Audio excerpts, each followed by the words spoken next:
Hello again. All right, so here I'm going to try to demonstrate on how to start a chain. Like most of your projects are going to be started by just making a slip knot. All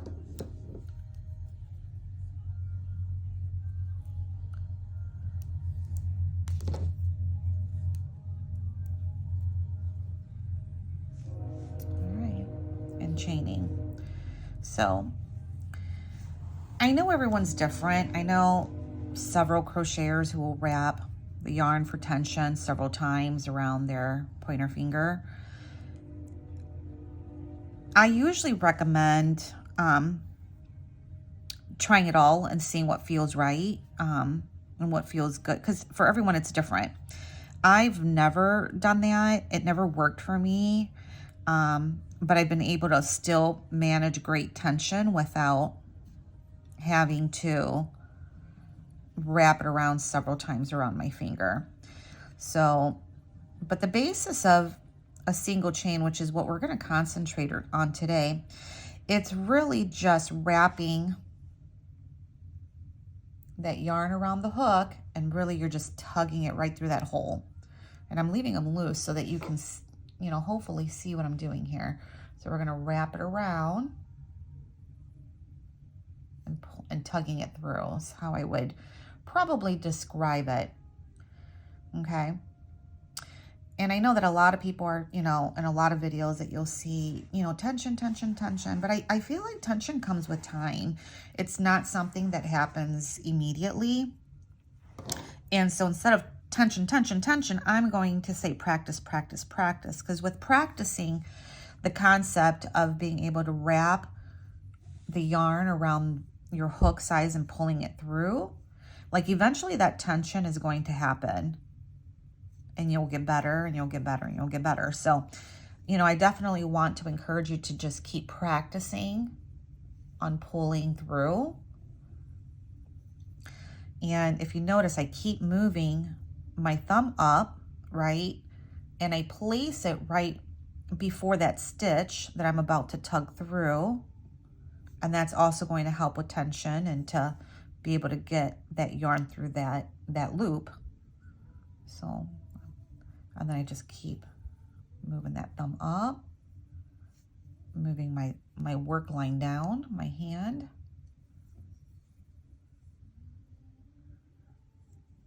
See? And there's so many other things I could actually talk about in this video. But I want to keep it simple because I know that for a lot of beginners, it can get very, very confusing. So I'm just talking about being able to just be able to pull that yarn through that loop and hold the yarn in a way that feels good to you and feels right and comfortable. Because practicing this over and over and over again helps. Now,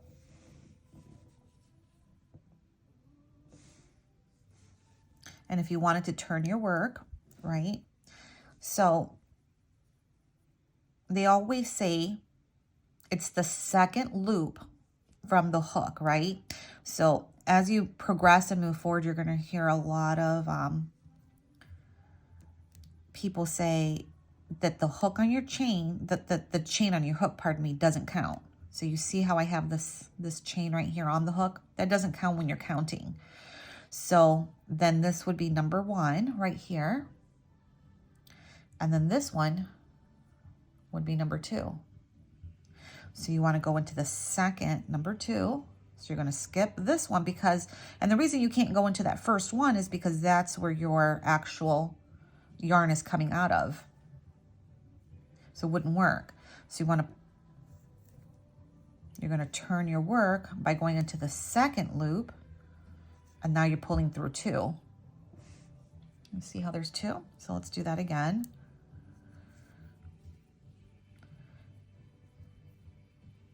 Try to loosen that up so that you can see it again. So the hook the chain on your hook doesn't count.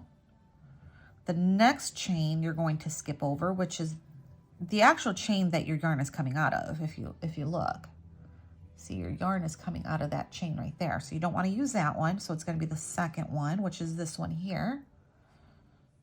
Now I'm just going to poke my hook through that.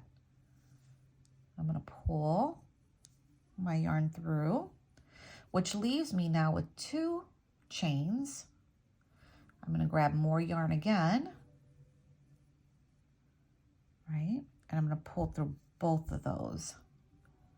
So now it's going to look like that. Now this really stretched out is not considered a chain because you've already used it. So you want to go to the one that's right below it because that's already used. You're going to do the same thing. You're going to poke your hook through. You're going to pull through. So now you have 2 chains on the hook. Again, you're going to grab more yarn. You're going to wrap that yarn around that hook and you're going to pull through those 2 chains again. And again, you see how stretched out that is? So that's already being used, that chain in there. So we're going to go to the next one down. You're going to push that hook into it. Pull your yarn through.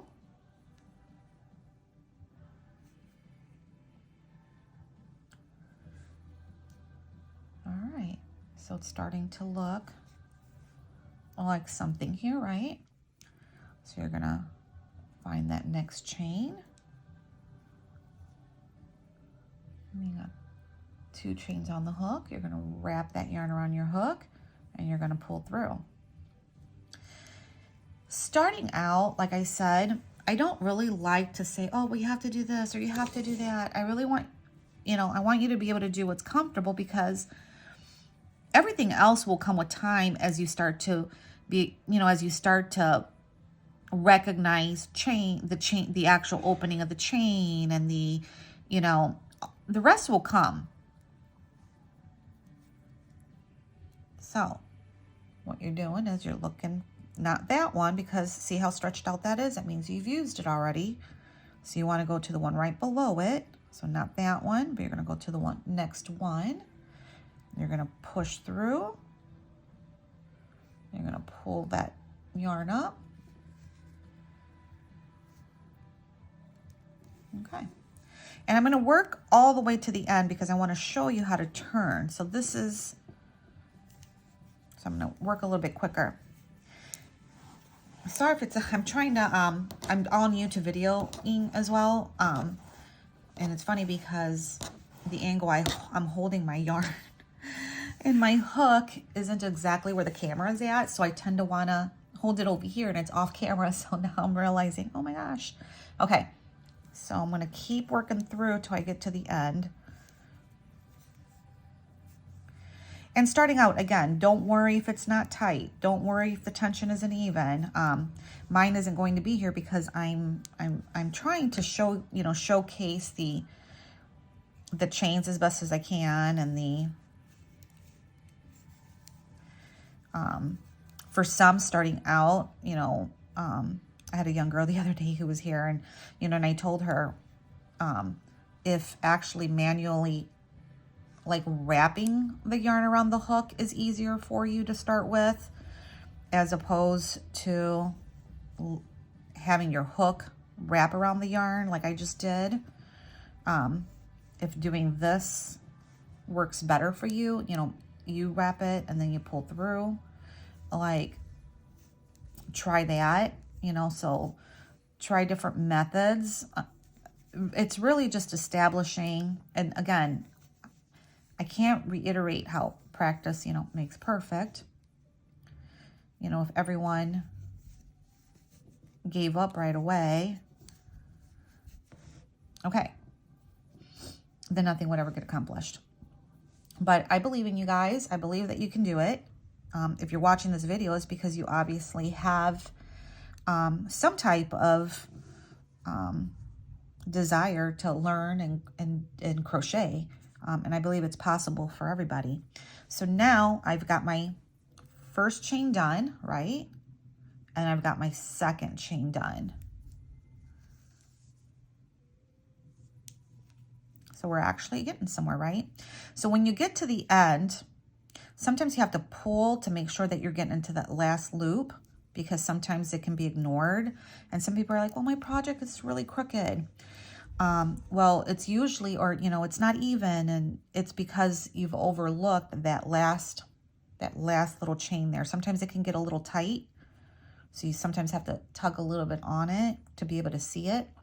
And I like to use my index finger to help guide the needle through. So I'll stick my index, you know, my pointer finger, pardon me, right underneath that last chain, and I'm going to poke it. Pull the yarn through, then through two.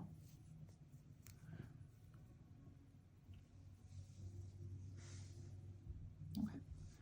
And then at the very end, you're going to chain one.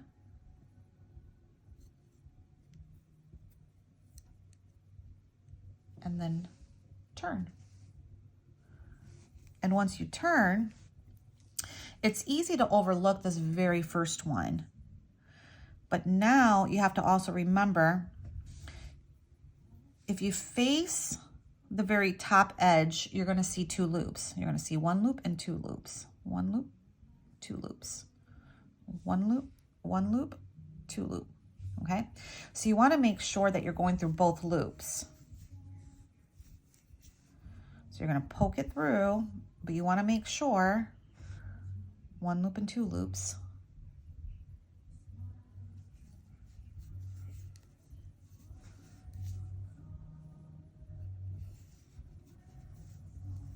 The great thing about learning with the videos as well, learning through videos is how I learned. I had a really great friend who, we were all sick with COVID. I know I actually haven't been crocheting very long. But what happened was our whole family was sick with COVID, and I had a really sweet dear friend who dropped off, you know, did a dump and run, and a bag of crafts for my daughter. And it had all kinds of wonderful things in there for us to entertain ourselves since we were locked in. And in it was yarn and needles. And I was like, and hooks, you know, so I was like, oh my gosh, let's learn to crochet. And so I opened up YouTube, and that is really what started my journey on learning to love and crochet.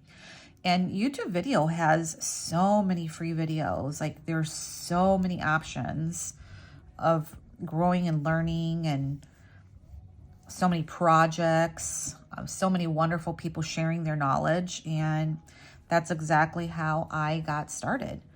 So learning from videos is a great process, and you know, lots of people daily are learning new things because of YouTube. So I'm a huge fan of YouTube in that sense, that there isn't much that you can't learn or that isn't out there for you to learn. And it's all, you know, for the most part, free. So definitely take advantage of YouTube and videos, and grow and continue to grow and learn. Okay, so I'm almost to the end here, and I'm going to show you one more time. And honestly, as your project comes along and gets wider, it gets easier. It gets easier to hold. It gets easier to work up. Usually the first two rows are probably the toughest, but once you get past those, it gets easier and easier. So I do this a little bit different, but it's a more advanced method. So I'm not going to show you a more advanced method yet, because I just want you to be able to accomplish, you know, the simplicity of just chaining, being able to get these single stitches done. So don't forget, remember we talked about, a lot of people will forget their last chain here, and then their project turns out wonky or crooked, not even. But you want to make sure to always get that last one. And this is a very repetitive, and then you're going to chain one always before you turn. So I chained one. I'm going to turn my project.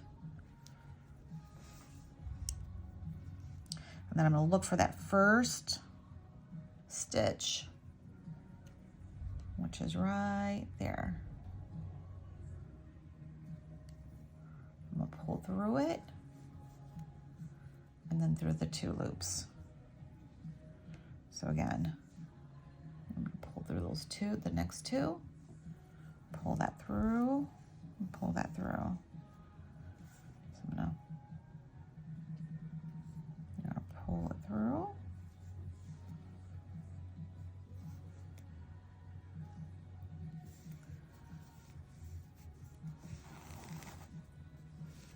And already you might have like a little pot holder accomplished if you just continue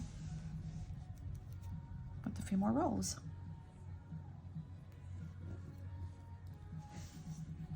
I'm going to quickly show you once again the beginning.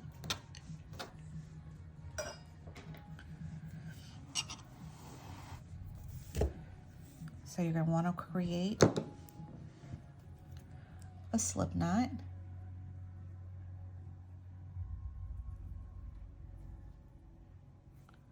Okay.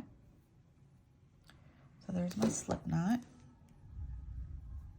And I can tighten it, see, once it's on my hook. And again, we talked about you can manually wrap the yarn around and pull it through the hole, your chain here, if that's easier.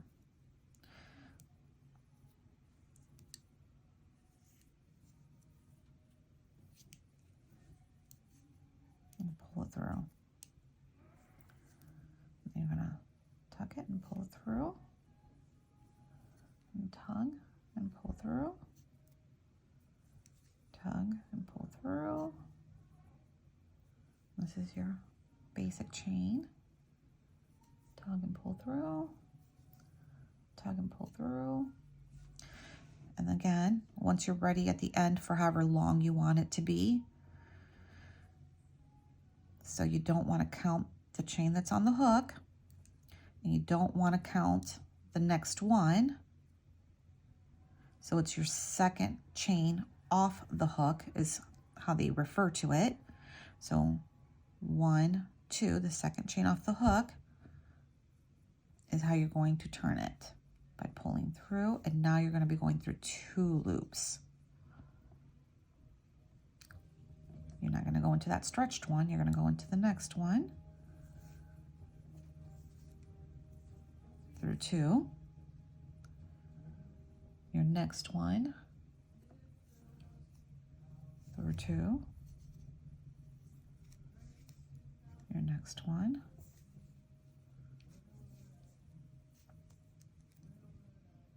your next one, which is your last one. Remember I said you have to make sure not to overlook that last one. Sometimes it can hide. You don't want your project to be wonky or crooked, so you're going to go through that. But now that we're at the end of our row, right? Do you remember what I said? You're going to want to make sure to chain 1. So you're going to chain 1 before you turn, and then you're going to turn your project over. You're going to want to look at it from the top, which after a while you'll be able to recognize. There's 2 loops there. 1, 2, 1, 2. So you're going to want to make sure that your hook goes through those. Let's see if we can get the camera to show that. Through those 2. You're going to pull the yarn through that.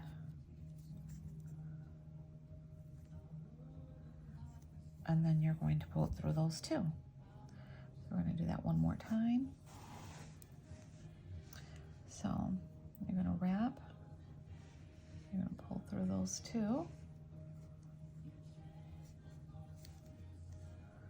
And the great thing about videos, I didn't know this about YouTube until actually months after I had been watching videos. But YouTube offers an amazing feature, which you can, several amazing features to be honest. You can slow down the video in your settings, like when you click on playing the video, there's a spot that you can slow it down. So if you're not accurately, if you're not seeing it the first time you know, slow the video down so that you can see what I'm doing or the other person, you know, is doing. And then the other thing that I learned was I can actually pause it and enlarge that image so I can see where that needle is exactly. And I didn't know that you could enlarge videos like you could images. But YouTube lets you do that. YouTube, so you could actually pause this video right now, right? And enlarge it just like you would a picture so that you can see that my needle is through those two.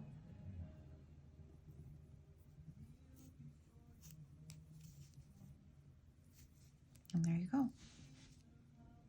And then you've learned to single stitch. And you are on your way to crocheting. I hope this helps you guys.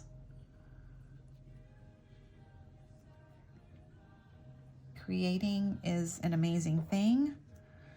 And my life is, you know, more fulfilled because of it. So learn and create. And I hope to see you guys soon again.